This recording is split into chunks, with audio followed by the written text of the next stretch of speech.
তাদের দুইজনকে আমাদের বাঙালি ধরে নিয়ে আসছে।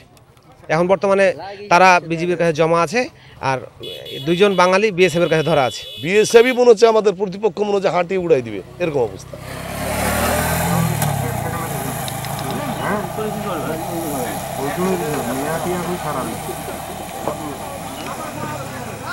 রেকর্ড চলতেছে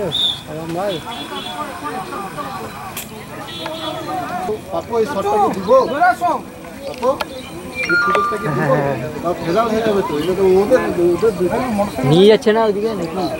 ওইদিকে নিয়ে যাচ্ছে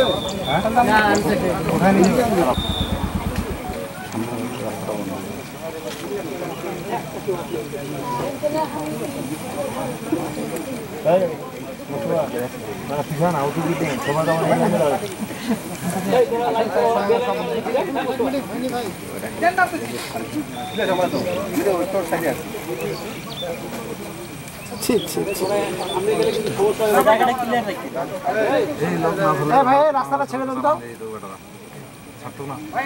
স্টার্ট দিছে ভাই, আপনি ওই পাশে ওইখানে থাকেন, আপনি খালি ওই পাশে সরে যান। হ্যাঁ ঠিক আছে, একটা আসতেছি তো সমস্যা ভাই, রাস্তা ক্লিয়ার করুন।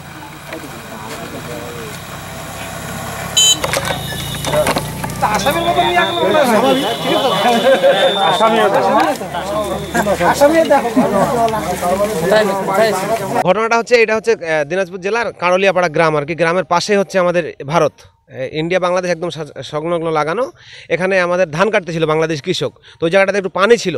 পানি থাকার কারণে একটু উঁচু জায়গায় ধানটা মাড়ার জন্য নিয়ে যখন গেল, পরবর্তীতে আপনার কিছু বিএসএফ আসে এদেরকে ঘেরাও করে দুইজন বাঙালিকে ধরে নিয়ে যায়, কৃষককে, ধান কাটা লোককে।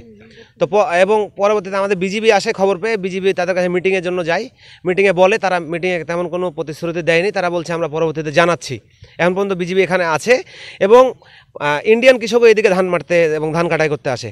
তাদের দুইজনকে আমাদের বাঙালি ধরে নিয়ে আসছে। এখন বর্তমানে তারা বিজেপির কাছে জমা আছে, আর দুইজন বাঙালি বিএসএফ এর কাছে ধরা আছে। টানা সপ্তমবারের মতো বেস্ট টিস্যু পেপার ব্র্যান্ড হিসেবে স্বীকৃতি পেয়েছে বসুন্ধরা টিস্যু। এখন পরবর্তীতে আমরা চাচ্ছি যে এটা সুষ্ঠু সমাধান, কারণ আমরা বর্ডারে থাকি। এরকম উগ্রভাবে যদি যখন তখন বাঙালি ধরে নিয়ে যায়, এটা মানে খুব আমাদের জন্য ভয়ঙ্কর ব্যাপার। গ্রামের লোকও খুব দুশ্চিন্তা করছে। তো আমরা দ্রুত চাই যে আমাদের দুজনকে ফেরত দেওয়া হোক। বর্ডারের ধারে আমাদের বাড়ি, বহুত আতঙ্কে আমরা বসবাস করি। তাহলে আমরা এখন কি করব? আমাদের চলাফেরা তো গরু ছাগল, আমরা জিরো লাইনের মধ্যে আমরা যাতায়াত করি, সবসময় আমরা ভয়ভীতির মধ্যে থাকি। তাহলে আমরা এখানে কিভাবে আমরা বসবাস করব?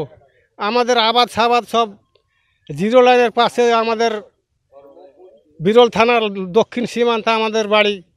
আবাদ সাবাদ করা আমাদের বহুত অসুবিধা। আমাদের মধ্যে যদি এরকম বিয়ে সেবা আমাদের জ্বালা যন্ত্রণা করে, হুট করে এরকম প্রায় এখানে আসে আমাদের এখানে, তাহলে আমরা এখানে কিভাবে আমরা বসবাস করব? এটা একটা বিরাট আমরা আতঙ্কের ভিতরে আছি আমরা। এটা আমরা আপনাদের অভিযোগ করতেছি যে আমাদের এই বিষয়ে এটা কি করা যায়। সরকারের একটু আমাদের এই বিষয়ে একটু পদক্ষেপ নেওয়ার দরকার। অনুরোধ লাগে, এই ব্যবস্থা একটা উপর থেকে করা দরকার, আমাদের জন্য নিরাপত্তা থাকে, এটা আমরা চাই। যে এই পরিস্থিতি বিরাজ করছে, এই পরিস্থিতির মধ্যে আমরা অনেক ভয়ভীতির মধ্যেই আছি।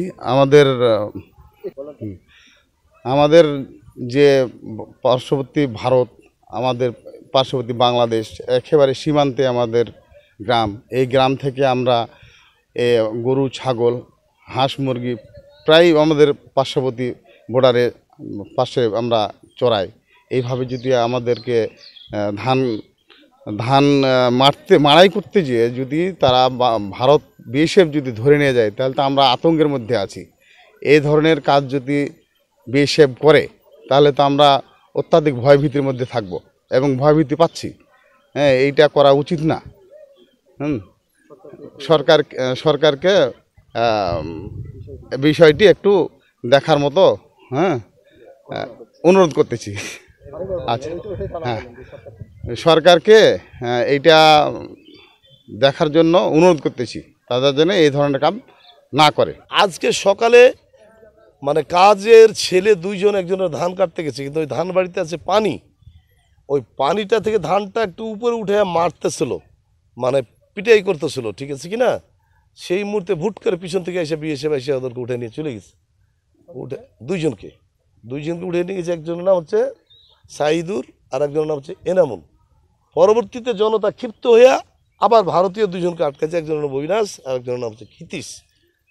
তাৎক্ষণিক আমরা বিজেপির এখানে যারা দায়িত্ব আছেন তাদেরকে জানানো হয়েছে, তারা এসে তাদের কন্ট্রোলে রাখছে এবং তারা যোগাযোগ করছে ইন্ডিয়াতে, এবং ইন্ডিয়াওয়ালারা প্রত্যুত্তরে দিচ্ছে যে আমাদের অফিসিয়ালি কার্যক্রম শেষ করে আপনাদেরকে জানাচ্ছি, হয়তো কিছুক্ষণের মধ্যে বা সন্ধ্যা লাগা ভাব হইতেও পারে, বলা যায় না। বিএসএফ এখন বর্তমান আগের চেয়ে অনেক আগ্রাসী মনোভাব।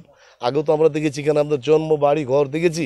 এই শেখ হাসিনা চলে যাওয়ার পর থেকে 5 তারিখের পর থেকে বিএসএফই মনে হচ্ছে আমাদের প্রতিপক্ষ মনে হচ্ছে হাঁটিয়ে উড়াই দিবে, এরকম অবস্থা বিএসএফের যে আচার আচরণ। ওরা আন্তর্জাতিক আইন অনুযায়ী 150 মিটার বাদ দিয়া বেড়া করছে, তার মধ্যে এই আমাদের কিছু জায়গা ওইদিকে ঢুকে গেছে, নোনা নদীর পিছনে কিছু ভাঙা হয়েছিল। পরবর্তীতে এখন ওনারা ওনাদের অফিসিয়াল যে কার্যক্রম আছে এই সমস্ত শেষ করে আমাদের বিজেপিকে জানাবে, আর জানার পরেই তখন এইটা রদবদল হবে, ফেরত দেওয়া নেওয়া করবে আর কি। আমি নূর ইসলাম, চেয়ারম্যান, 8 নম্বর ধর্মপুর ইউনিয়ন পরিষদ, বিরল, দিনাজপুর।